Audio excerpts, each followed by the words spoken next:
Let's talk about clean books for both you and your kiddos. But before I dive into our list, I want you to share one of your favorite books that you read or listened to on audiobook last month.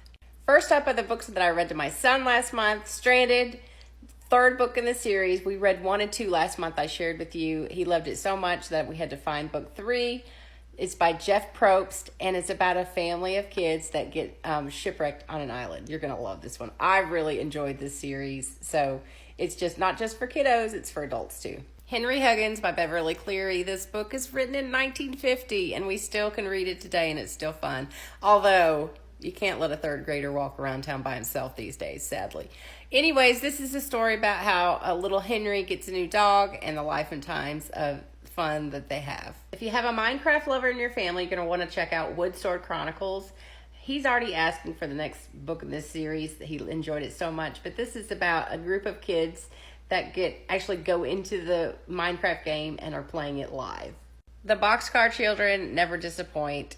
This is actually the first series of books that my son ever listened to on audiobook. They are always on repeat. He listens to books at night going to sleep. So this Mystery Girl was a fun one for us to listen to together in the car. And last but not least, on books for him, with this Dog Hotel was a book that we listened to in the car as well. And it's a book about some kids that find some stray dogs, and they find an abandoned house to actually create a dog hotel for them. It was a fun little listen. Let me show you the books that I listened to on audiobook this month. Now, I've tried to mix it up and listen to various things, and can you believe it? I have never read or listened to Little Women. This was a commitment though, because this was an 18-hour book. I try to listen to my books at 1.5 speed at least, and so this really helped. But this was the life and times of the March sisters. So very fun, especially since I myself have 3 sisters, so it always makes me think of them. The Love Letter by Rachel Hawk. Now, she never disappoints. I always enjoy reading her books.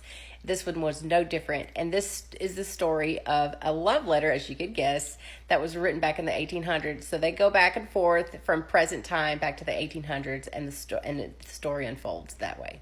Drum roll, please, because you know I always save my favorite for last.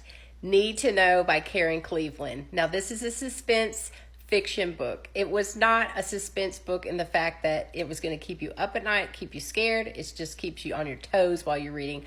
I thoroughly enjoyed it. Vivian is a CIA analyst, and everything she's believed to be true, she's about to learn that it's not. Now, she's married to her husband, Matt, but is he truly who she thinks she is? She's about to get on a roller coaster of a ride.